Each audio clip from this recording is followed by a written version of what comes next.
pastor, te achei através do TikTok. Bem, eu creio que todos, já devem ter entendido os esclarecimentos que eu já dei com relação a essa questão de pastor, Mas, enfim, eu estou lendo do modo como as pessoas mandam a questão.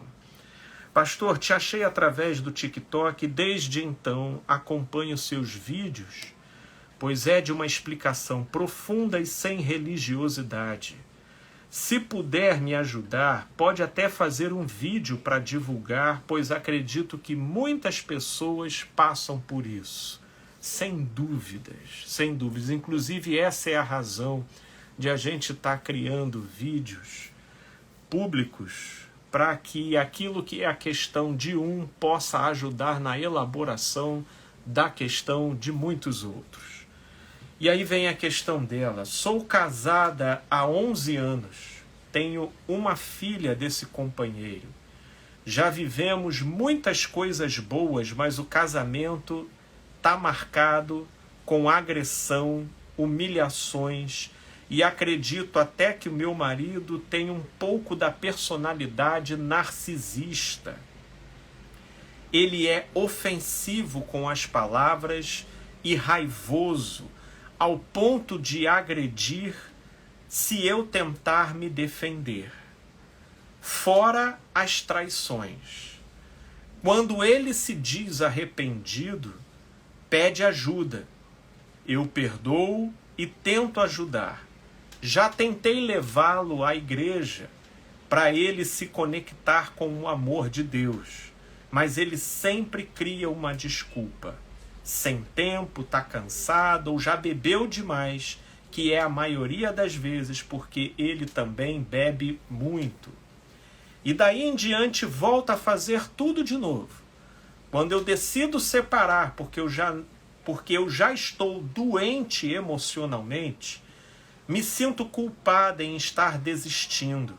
É estranho. Você pode me ajudar? Oh, querida, creio que sim. E deixa eu te falar. Você se sente culpada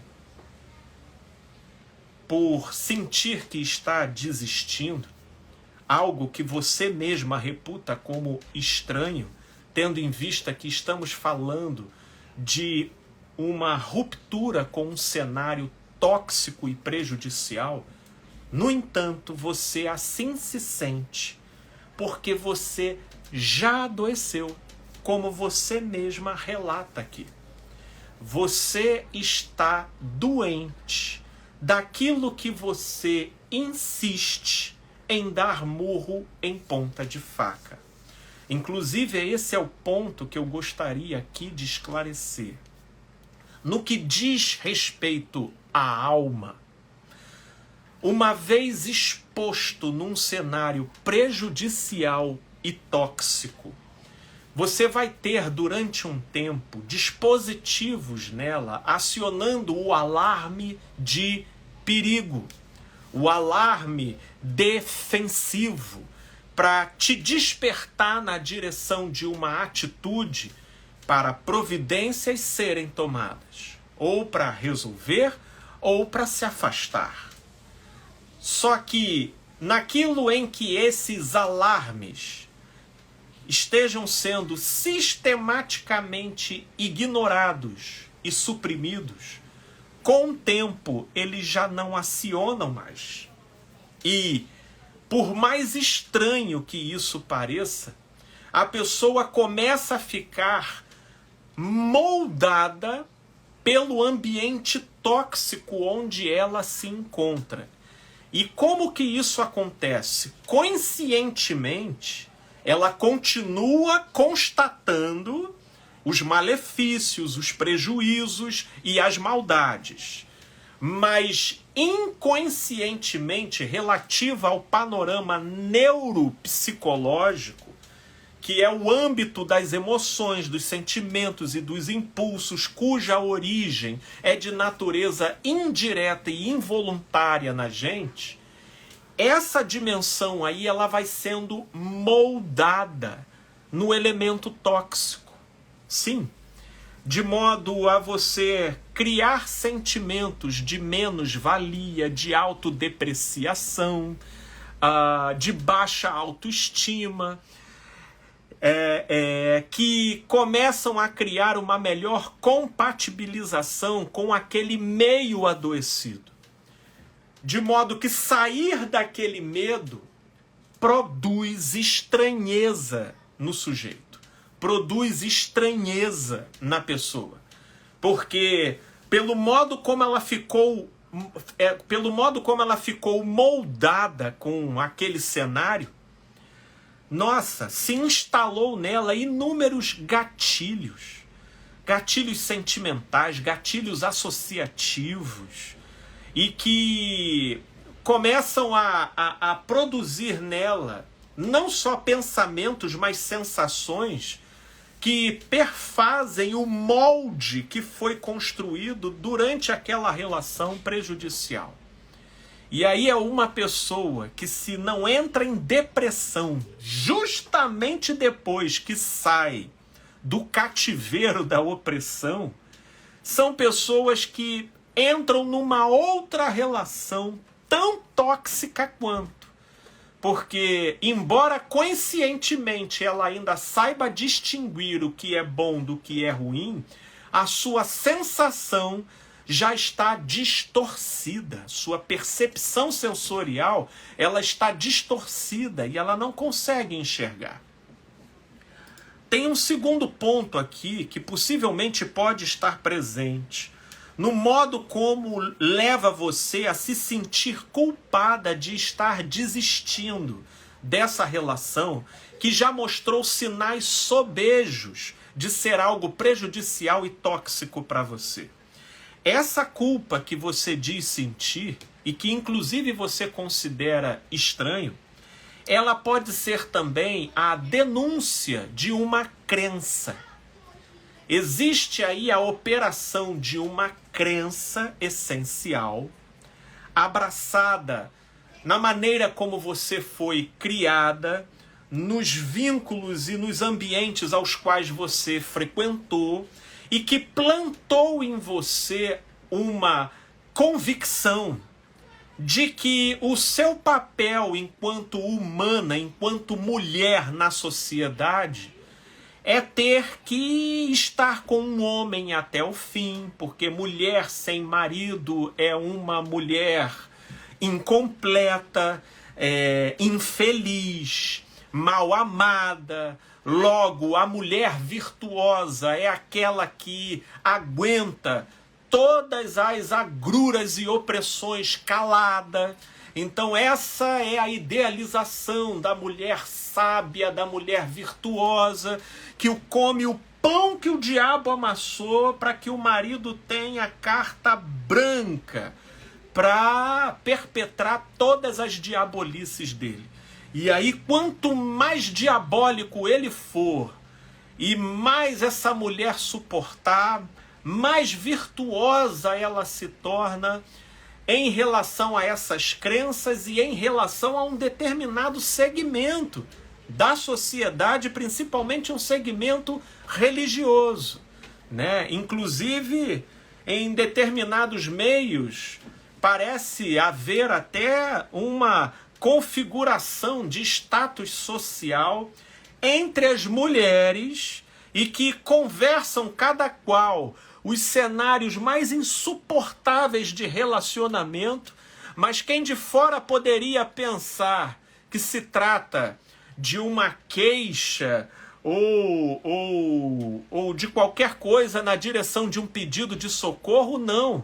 É falado até nos moldes de alguém que se orgulha de passar por isso, porque isso é que configura a excelência da vocação e da missão que ela tem na Terra. Enfim, então essa culpa que você diz, eu estou aqui apenas trazendo exemplificações para você e tentar também, em palavras, fazer uma tradução dessa crença essencial que possivelmente opere em você, né? Desse papel da mulher que ela tem que cumprir, de modo que o seu marido, já cumprindo o papel de tudo, menos de marido, porque o que me pareceu aí é mais o discurso que se faria muito pertinente para um sujeito que estivesse frequentando um Alcoólicos Anônimos, né? Ou uma clínica psiquiátrica ou psicológica. Tudo isso faria mais jus a esses ciclos do comportamento do sujeito, mas não, estamos aqui falando de um matrimônio, né? E do modo como essas coisas se repetem e como você relatou aqui, o modo como você é agredida, é destratada, é diminuída, sem falar, como você mesma disse, as múltiplas traições. Enfim, não pense você, minha amiga, que tudo isso passa de maneira impune na nossa própria alma. Você pode alavancar o pretexto que for, mas tudo isso vai acumulando um magma extraordinário do lado de dentro, que ou chega um dia que isso explode para o lado de fora, na forma de um comportamento incontrolável, ou isso azeda para o lado de dentro, provocando mazelas e distorções severas na sua personalidade. E só para você ter uma ideia, né, é que às vezes as pessoas pensam que a gente trabalha com determinadas propostas de forma gratuita, baseado num achismo. E como eu disse aqui no início, o que eu procuro trazer aqui para vocês e compartilhar e refletir é baseado em experiência, observação, leituras, estudos, enfim. Eu, certa feita, conduzi um determinado caso onde essa pessoa ela veio me falar da dificuldade, do panorama do relacionamento dela. E a questão que ela me trouxe foi a seguinte: Felipe, eu odeio o meu marido. Mas assim, eu odeio ao ponto de eu estar tendo nojo do cheiro dele. De ele falar comigo e me subir sensações e pensamentos que estão começando a me deixar com medo, né? Até de mim mesma nessa situação. E eu entendo que isso não é saudável, que isso não é normal. O que está acontecendo comigo? E aí a gente foi conversar, disse, querida, vamos lá, você está me contando o sintoma. Você está me contando apenas o que está aparecendo acima da linha da superfície do mar. A gente agora vai mergulhar e vai ver o que está desencadeando isso. Então, me conta o contexto desse casamento. E aí ela começou a me narrar. Ela casou, tudo bonitinho. No primeiro ano de casamento, o que infelizmente acontece com demasiada frequência, o rapaz acabou se apaixonando por uma colega de trabalho. Sim, é aquele caso típico do camarada que, com a sua autoestima estabilizada pelo casamento, no modo como em geral opera a psicologia masculina, que tem aquela punção de querer ejacular para todas as direções, então naquela empáfia do macho alfa, né, uma fêmea começou a mover uma banda para o lado dele e ele sentiu que tinha que ir ali deixar a marca dele ali. Só que naquilo que ele fez, face à conjuntura da consciência que ele tinha, no que ele mordeu o fruto, ele gamou. Porque do modo como a consciência é estruturada, se certas situações recaem na casa do proibido, quando você vai lá e faz mesmo assim, se a coisa ela já é boa e prazerosa, aquele tesão multiplica ao cubo na sua intensidade. Então, tendo mordido o fruto proibido, ele quedou de 4 na direção da mulher e ficou tonto, já achando que tinha se precipitado em casar com a mulher dele e que ele tinha agora sim encontrado a mulher da vida dele e essas coisas todas. Mas a esposa em casa, obviamente, descobriu, né? Porque tendo sido tudo tão bombástico, né, e portentoso dessa forma, ela descobriu. Só que ela decidiu dentro dela, cara, eu vou comprar esse barulho e eu vou fazer de tudo para ele me escolher e voltar para casa. Saca? Como dizia minha avó, ela decidiu pegar o touro pelo chifre. O touro pelo chifre. Imagina. Foi lá. Eu vou entrar nessa luta. E ela entrou.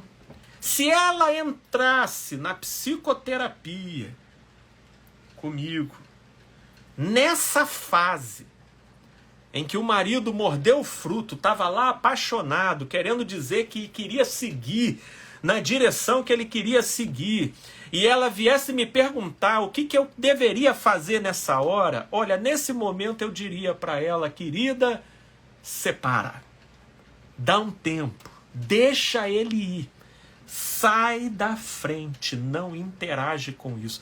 Mas Felipe, isso é um dilaceramento na minha alma, vai fomentar em mim uma sensação de rejeição muito grande, de estar sendo trocada. Olha, eu sei. Mas ainda assim, o preço de suportar essa sensação, ela vai ser um mal menor comparado ao que você vai digerir depois, se você deixar o corpo na frente desse carro descendo ladeira abaixo sem freio. Mas enfim, isso seria o que eu falaria, e agora a continuidade da história vai justificar para vocês o porquê que eu me posicionaria dessa forma.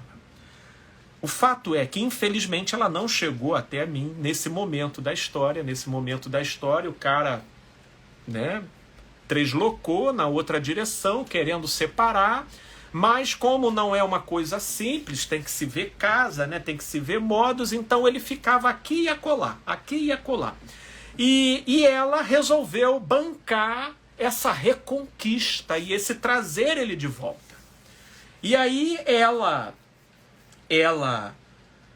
Então toda vez que ele volta, mesmo ele passando o final de semana fora, mesmo ele passando uma noite fora, ela sabia onde ele estava.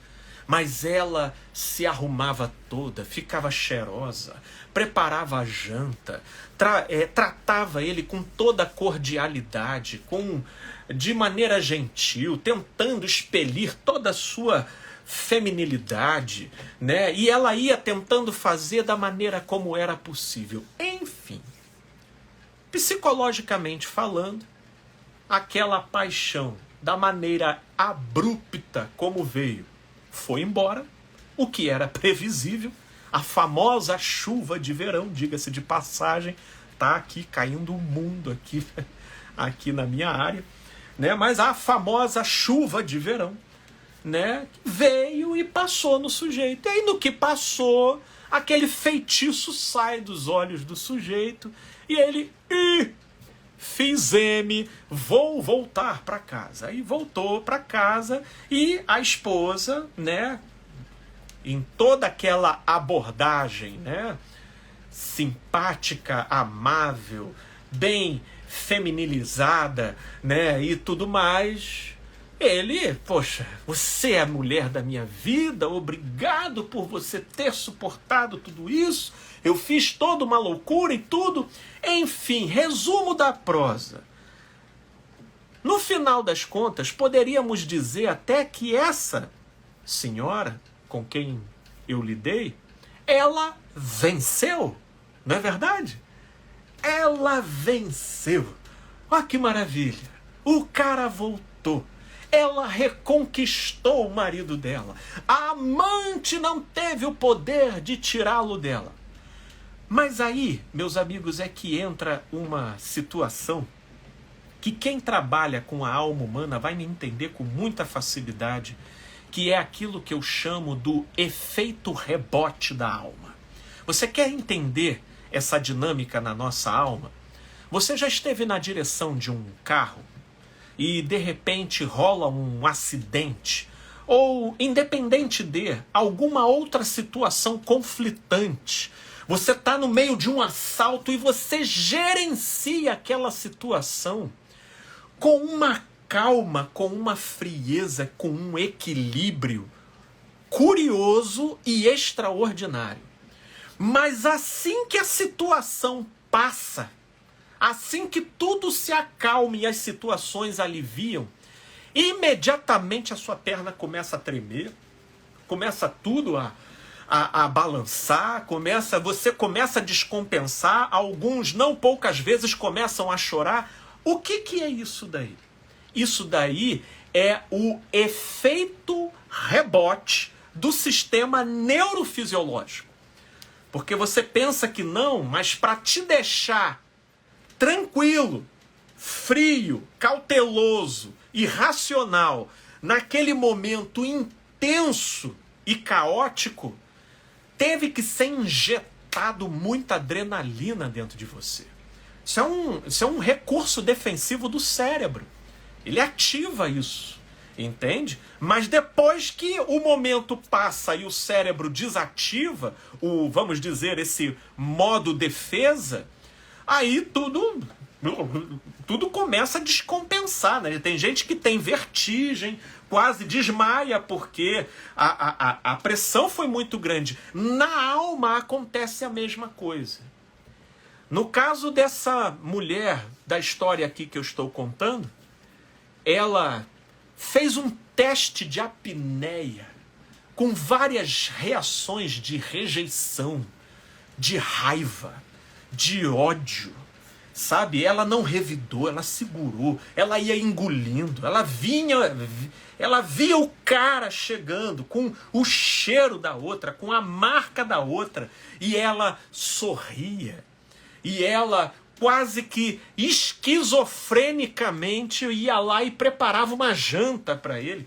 Ou seja, numa relação de causa e efeito completamente abusiva e desproporcional àquilo que a alma naturalmente consegue oferecer. Final das contas, quando tudo se resolveu, o cara finalmente voltou e as coisas retornaram ao panorama anterior, que era tudo o que ela gostaria, a alma veio com aquele boleto do débito, saca? Já foi naquele restaurante assim que você vai pedindo as coisas, tudo tão acessível, gostoso, os garçons simpáticos, acolhedores e tudo, e pá, e daqui a pouco, quando vem o final, meu Deus, até o palito de dente que você pediu está precificado ali na comanda, né? E é assim que a alma vem. A alma vem cobrando tintim por tintim. E aí deflagrou-se esse ódio nela. Um ódio. Começou a vir um desgosto. E aí ela dizendo, mas Felipe, agora era justamente o momento em que eu deveria estar feliz, porque a família voltou, a gente reconquistou, a gente está casado novamente, o pior passou, mas agora eu sinto uma repulsa por esse homem. Foi assim, olha querida, você passou muito tempo debaixo d'água. Você pegou a sua alma assim, ó, e você enfiou lá para debaixo d'água. E você só largou depois que as circunstâncias mudaram. Agora tem muita coisa aí reprimida, atochada, entulhada, que vai ter que vir para fora. Sinceramente, eu não sei qual o produto final disso daí. Mas você e seu marido terão que dialogar muito, porque o modo como você conduziu deixou a sua alma retalhada, ferida demais. E agora que está tudo bem, é a hora que ela está querendo cobrar o débito. Não sei se você vai voltar a sentir por esse rapaz o mesmo carinho e a mesma admiração que antes. Pode ser que a relação possa prosseguir, porque não é porque não dê para voltar a ser como era antes que não dá para ser melhor. Mas entre ser o que era antes e ser melhor, uma coisa é fato, vai ser diferente. Diferente do que aquilo que um dia já foi. E isso só o tempo vai poder dizer pra gente se de fato vocês vão reconstruir esse entrosamento. Por isso que nessas horas o mal menor da maneira como eu avalio é sai da frente da loucura. Não vira muro de anteparo para absorver o impacto de locomotiva desgovernada descendo ladeira abaixo. Não é isso. Não pague de herói, não pague de heroína, porque naquilo em que você acha que você está salvando a sua relação, você está moldando a sua alma num panorama altamente asfixiante, cujas consequências vão ser danosas para todos, para você, para ele, para todos. E a emenda fica pior do que o soneto.